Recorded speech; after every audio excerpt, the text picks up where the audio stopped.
What I'm about to share with you is arguably one of the best examples of silver stacking that I had ever seen or heard of. It spans generations, and there's so many lessons we can take from this. Let's explore!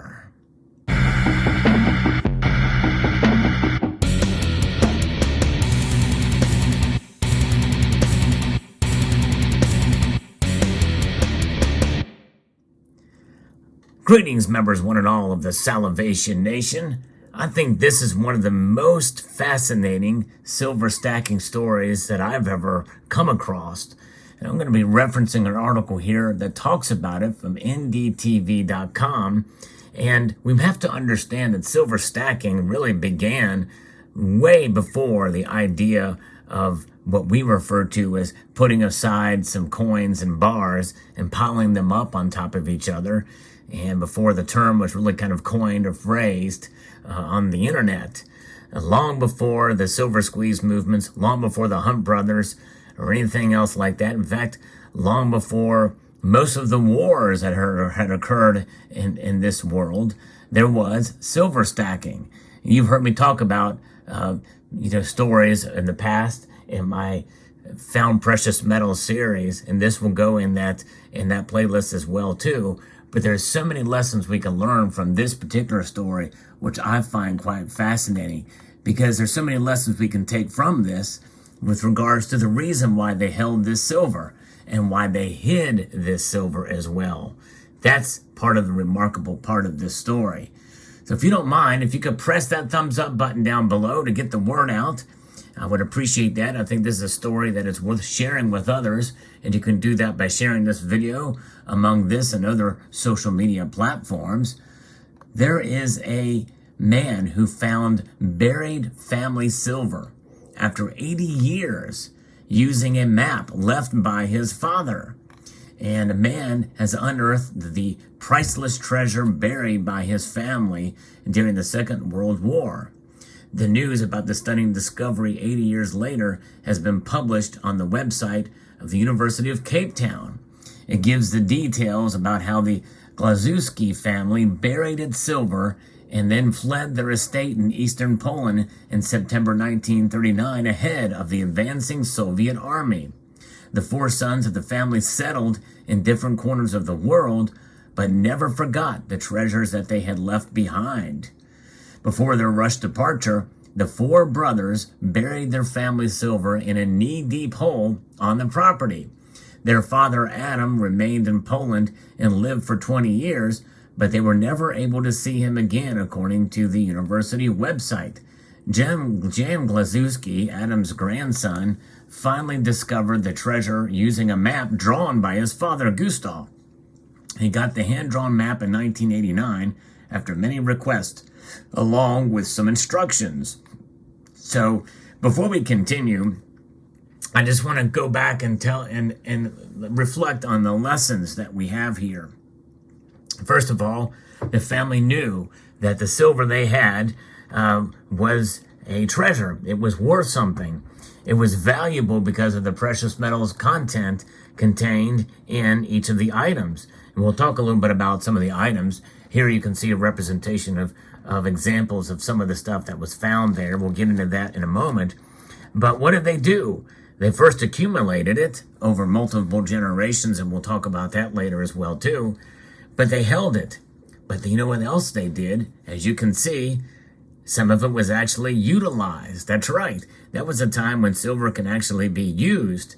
You know, most of us, when we buy our bars and our coins, we buy them, we typically put them away and store them. But you know what? There was a time, as most of us understand and know, and as an example of this worn out 1947 half dollar, they actually circulated. They circulated as money. And so it was used, it was utilized, and it was saved. And I think that is one lesson we can take from it. You know, now we find, maybe if we're lucky, we find sterling silver plated pieces, but most of the time we don't even use that. We just kind of hold it back. But nonetheless, they actually used it. I thought that was quite fascinating. And then they hid it. They stored it away. They buried it for safekeeping. most of us would not probably just leave our silver out and for all to see and in plain sight. Likely we store it away in a safe or off-site for safekeeping. Nonetheless, the story continues. Armed with a map, Jan Glazewski began his quest to find the family's silver. But his hopes were dented when he visited the old family home and discovered that the cellar was all that remained. Finding the silver was really like looking for a needle in a haystack kind of situation, Mr. Glazewski said at the university lecture. He returned to the property in 2019, but faced another problem. The area was overgrown with bushes and the cellar was no longer as visible as it had been before, making finding the treasure a near impossible task. But a determined Mr. Glazewski refused to give up and asked for some help from locals. A 92-year-old school principal also pitched in, and after 3 days of search, they were able to find the cellar, the adjoining yard's wall, and the buried silver. So with the map referencing some landmarks, they were able to find it with the help of this 92-year-old gentleman, school principal, and they found the buried treasure. My father didn't give me an indication about what was buried. My big regret was that I didn't ask him more. I just imagined that it would be the same family silver we've got on the mantelpiece.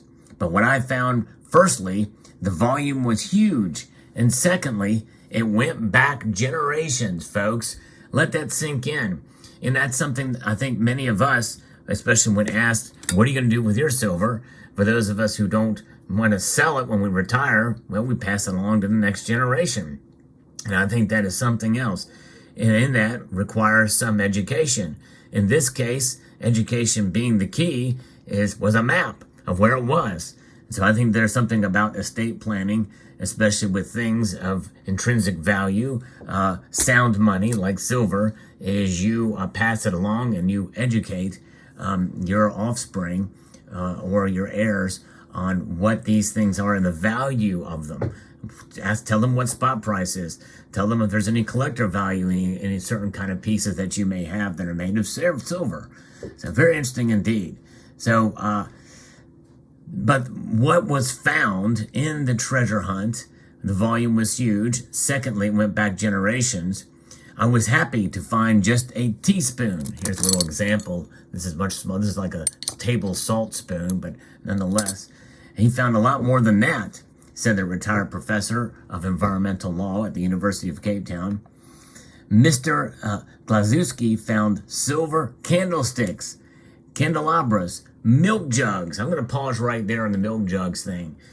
Folks, many don't realize why. Of course, we know now that silver has antimicrobial properties, and this is why there has been talk about putting a silver dime or a silver quarter inside of your milk jugs that typically were made of glass. But in this case, he had some that were made of silver. Might as well. Silver is antimicrobial. We might as well just make a silver jug to put them in. That would be cool to have some silver milk jugs. And that's what I'm talking about. I'm all about jugs. I'm all about milk.